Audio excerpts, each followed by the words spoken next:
Ketika itu akhirnya suatu hari tiba-tiba menyepi itu, kalau menurut Dara itu apa yang terjadi pada saat itu? Kalau kita nih si publik, si awam berpikir apa karena waktu itu kan si Mas Dhani sempat ada kasus tuh yang sempat harus dipenjarain dan segala macam. Apa karena itu juga efek karena kan dia adalah kepala sukunya RCM dong gitu. Apa karena itu akhirnya semua secara energi juga drop gitu? Ya itu stay ngaruh ya? Itu ngaruh banget. Hai guys, sudah nonton part 1 bersama Dara The Virgin kan? Nah, part 1 itu kan banyak lucu-lucunya ya. Sekarang Dara mau berbagi episode hidupnya yang berurai air mata. Jadi kita siap-siap menjadi pendengar yang baik aja ya. No judging, oke? Karena kita tidak pernah paham beban apa yang sedang dialami oleh seseorang. Selamat menyaksikan.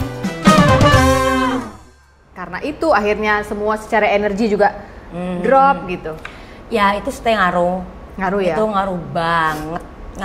Jadi cuma 1-2 gitu. Makanya aku yang cerita kita tadi sempat kita nyanyi di Jakarta. Terus sama bosnya itu kita dipanggil setelah perform itu. Bos apa? Bos klien yang ngundang? Klien yang ngundangnya itu dia manggil. Terus dia bilang gini, tuh yang ngundang kalian dia bilang Cina juga kan, dia bilang orang Cina gitu. Cina juga kan. Oh iya kok, bilangin tuh sama bos lu. Kita nggak tahu apa-apa ya. Yang sampein aja ke bos lu gitu. Satu. Yang kedua yang kita keluar kota ada di bandara tuh nggak tahu dari mana tuh orang kan lagi di X-ray gitu tas. Virgin, gimana bos lu? Nggak tahu pak. Masa nggak tahu sih anak buahnya, masa nggak tahu apa-apa. Langsung aja tinggal.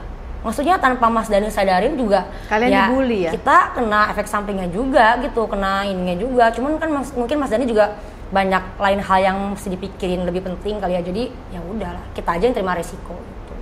Tapi itu mah kataku ini aja beraninya mah perempuan. Coba kalau yang lewat Andra ya, apa cowoknya si Mas Andra atau siapa Yuke yang lewat berani nggak coba masih foto bareng ujung-ujungnya foto bareng.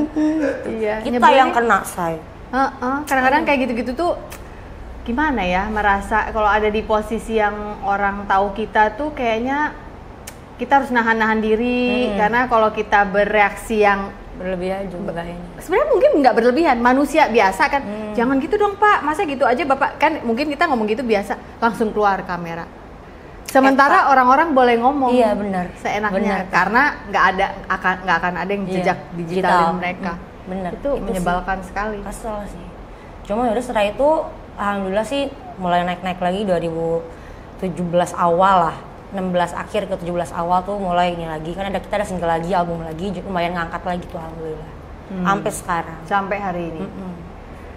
Kalau jiwa dagang kamu itu dari mana itu aku mau tahu? Apa karena papa dagang handphone, lalu kamu juga berpikir hidup ini untuk membiayai hidup ini harus dagang, akhirnya keluarlah si sebelah, keluarlah si perkedel bondon, bikin perkedel bondon. Itu perkedel sendiri aja, buat perkedel Padang gitu ya sendiri.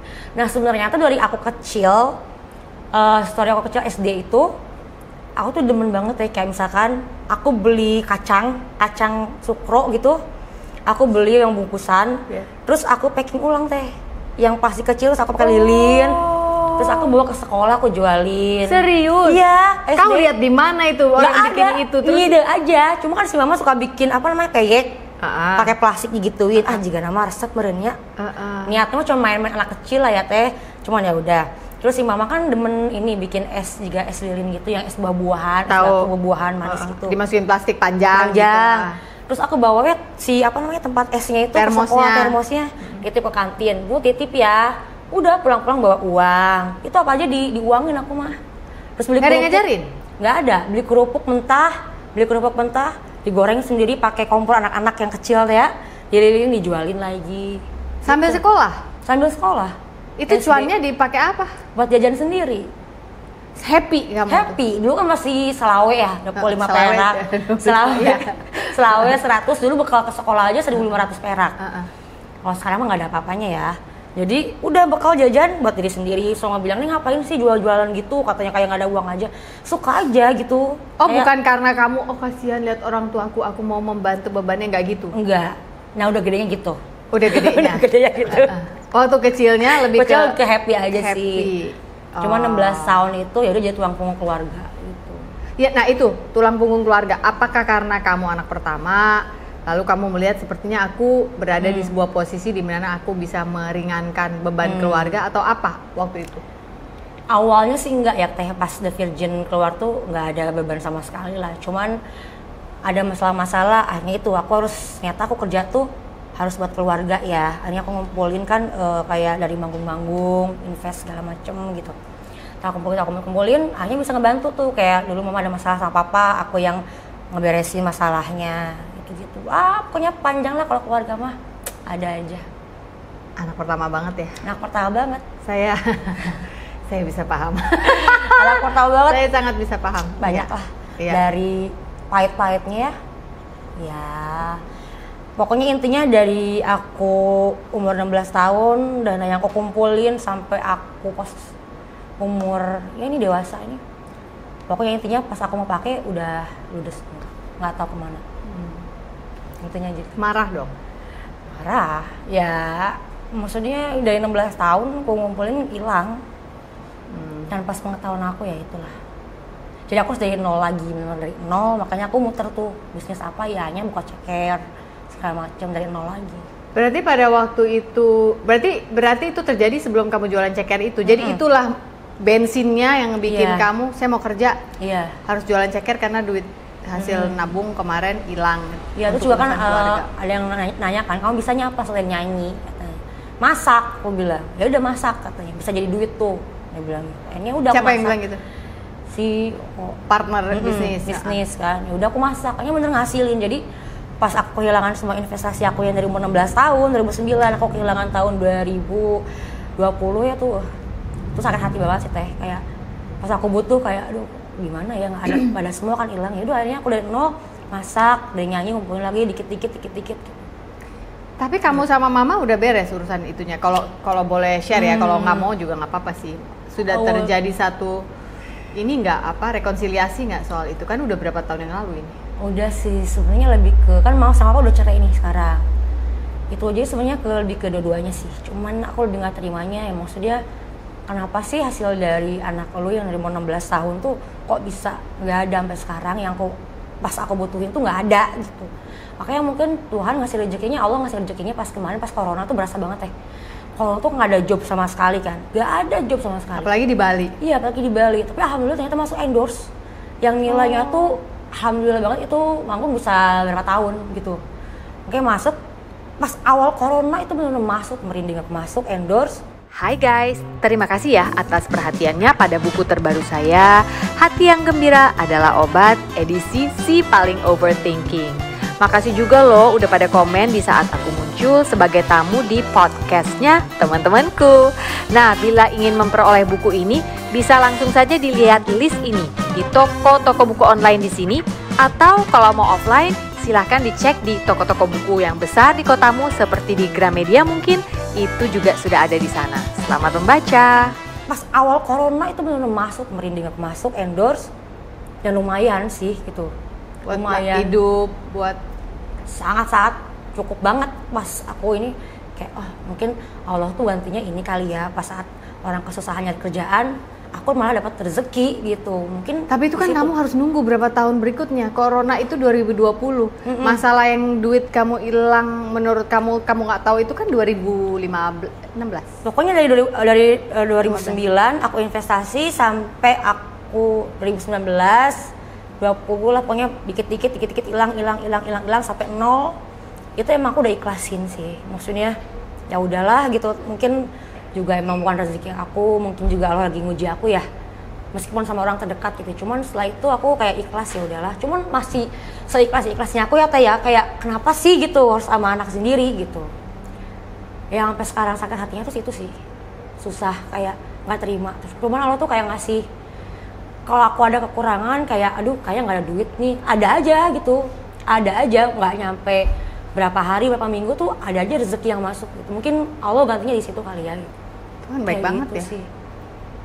Baik banget ya. Pas corona itu dari 2020 ya, corona tuh 2020 lah ya sampai resminya 2022 kan ya 2 tahunan.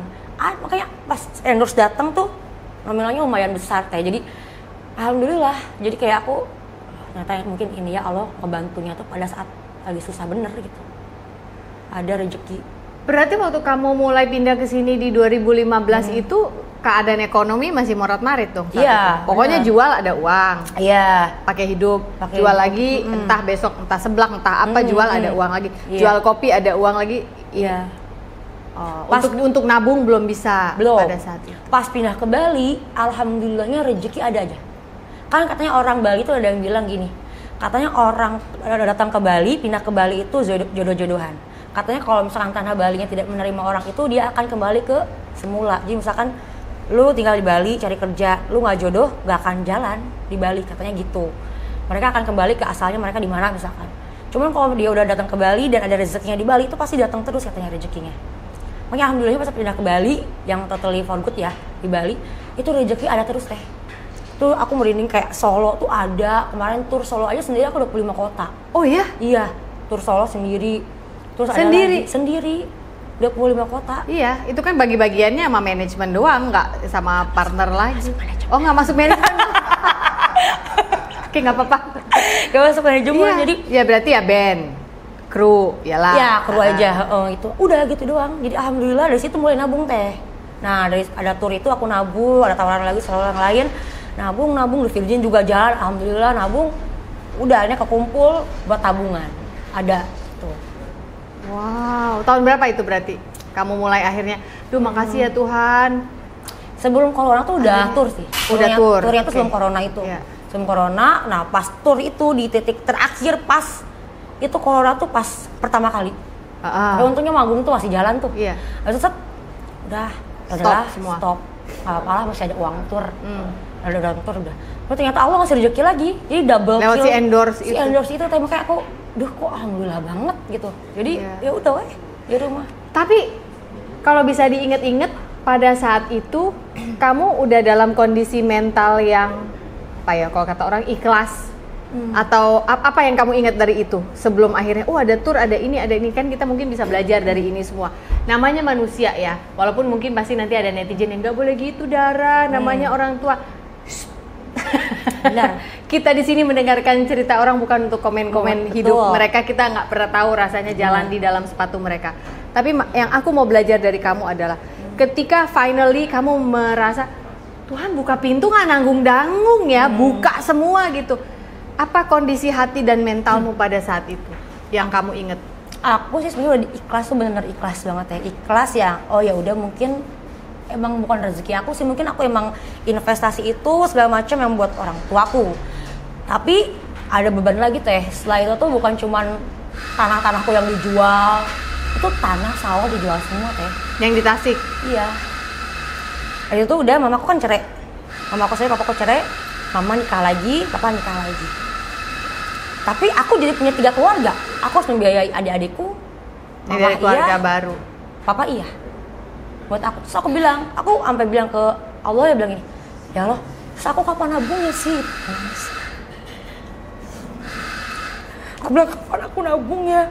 Mas buat mereka terus aku bahagianya kapan? Aku bilang, aku membayar mama, papa, terus adikku juga yang cowok udah punya istri kan, udah punya anak. Jadi pas aku punya anak dari si yang ini, aku juga yang biayain. Terus adikku lahiran juga, aku yang ini. Terus aku kapan bisa nabungnya? Aku bilang gitu. Makanya mungkin hasil rezekinya itu pelan-pelan ada aja. Makanya sekarang alhamdulillah aku nabung. Kan rumahnya Tasik ada gitu. Cuman aku pengen punya rumah sendiri gimana. Akhirnya Tuhan ngasih jalan. Ada tour. Terus sekarang aku mulai kemana ambil rumah di Bali kan. Alhamdulillah. Cuman kayak aku mikir, aku nanya ke Allah, ya Allah aku dosa gak ya kalau aku sekarang mulai untuk maintain ngasih ke mama ke papa. Sampai kapan aku ngasih terus gitu loh. Mama udah punya suami, papa punya istri, harus bertanggung jawab masing-masing kan. Kenapa harus aku terus gitu? Makanya kemarin aku kayak, aku dosa gak ya? Aku dosa gak ya sama orang tua gini? Tapi alhamdulillah sih, aku udah mulai ngerem gitu ya, ngasih ke mereka, ngerem. Ada batasan sehat ya? Mulai ngerem, tapi Allah gak, malah bukan memperpendek rezekiku, malah memperpanjang teh. Oh wow. Makanya aku bilang mungkin apa yang aku pertanyakan tuh udah jauh sama Allah ya gitu. Jadi mungkin ini waktunya aku berdiri lagi, bisa nabung gitu. Ya udah, sekarang alhamdulillah. Cuman ya itu kayak punya 3 keluarga. Iya. Ya, kadang kan mama gimana, bapak gimana, ya aku bingung ya. Setiap orang kan punya masalah masing-masing.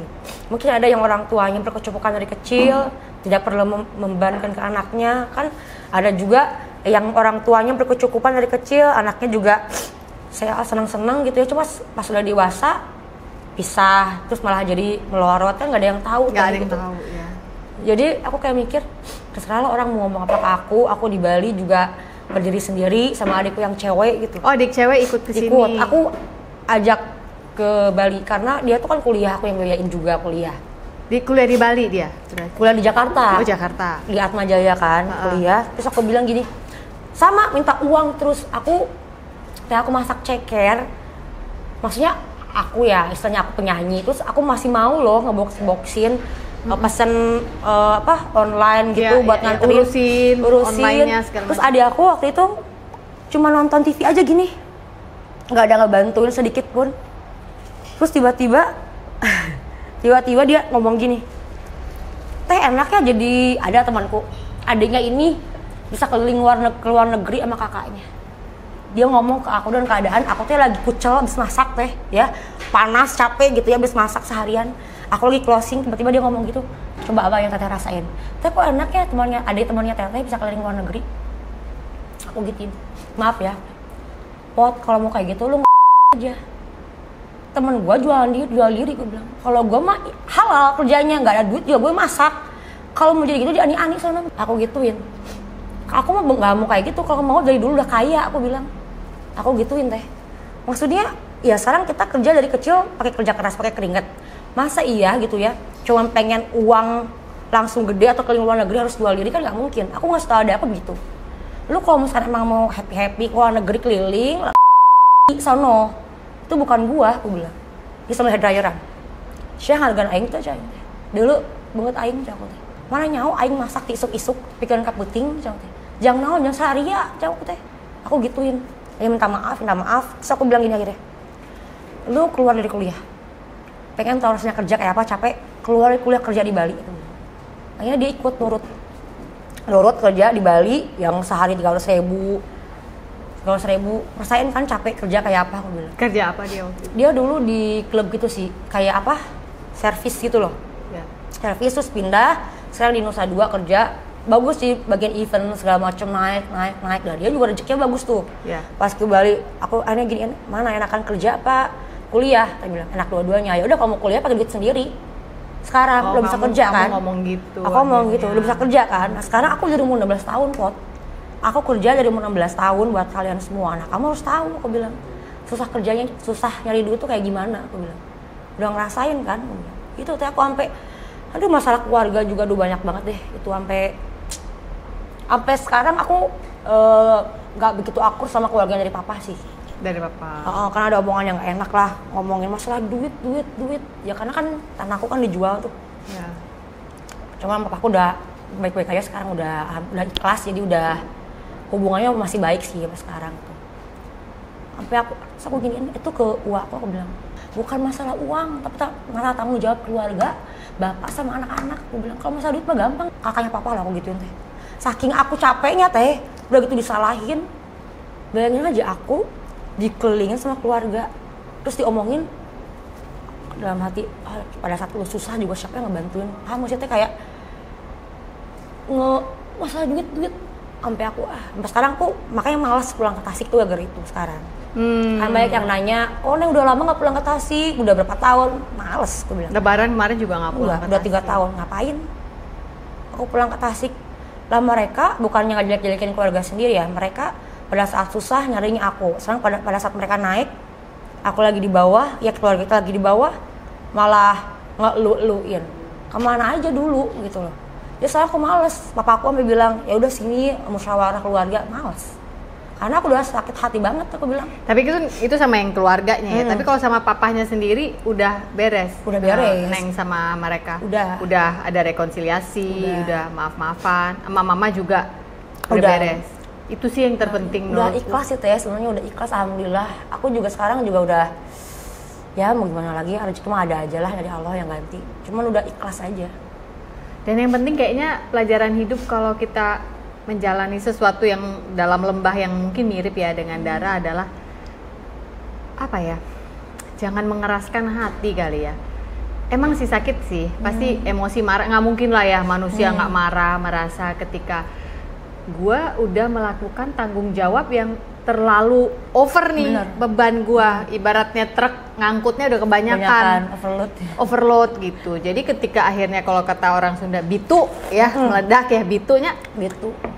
Ya udah, memang lagi musimnya orang itu lagi meledak aja, dan kita-kita yang ada di sekeliling ini sebaiknya hanya mendoakan, menyemangati, dan mendoakan sih menurut aku, karena yang bisa pegang hati orang itu memang cuma Allah ya, cuma Tuhan gitu, yang akhirnya melembutkan dan akhirnya terjadi rekonsiliasi itu. Tapi sekarang setelah Dara udah mengerti menjalankan batasan sehat antara anak dengan orang tua, atau bahasa kerennya mah healthy boundaries namanya. Ayo namakan mental awareness, hashtag bahasa gaul ya, hashtag self love, terus hashtag day now healthy boundaries, pokoknya gitu lah. Eta we nya. Rasanya lebih ringan nggak melangkah? Ini bagus nih hari ini menurut aku episodenya buat teman-teman yang mungkin sedang mengalami hal yang serupa. Mungkin harus akhirnya sampai kepada titik ikhlas itu seperti yang tadi Dara cerita, sama langkah konkretnya adalah berlakukan batasan sehat. Sekarang kalau mau apapun ya aku beli saya mau ngapain. Kalau dulu kan di pepet-pepet gitu ya, jangan. Kalau sekarang lebih menyenangkan diri sendiri biar aku nggak stres, biar nggak ada beban juga, biar lapang gitu ya. Jadi udah apa yang aku mau lakuin, aku lakuin sekarang. Ini loh ada duo cewek yang masih awet sampai sekarang, belum pernah ganti personal gitu ya. Ada yang itu kan memang yang Dara dipeluk terus kitanya ngelihat gitu ya. Nah, itu yang jadi di remind lagi. Betul. Dan ini masih di bawah RCM berarti? Masih. Republik Cinta Manajemen. Ini ya, apa namanya, awet ya? Awet ya? Sama Pak D ya? Awet ya, manajemennya sama Pak D ya? Awet, kita sama Pak D tetap cinta.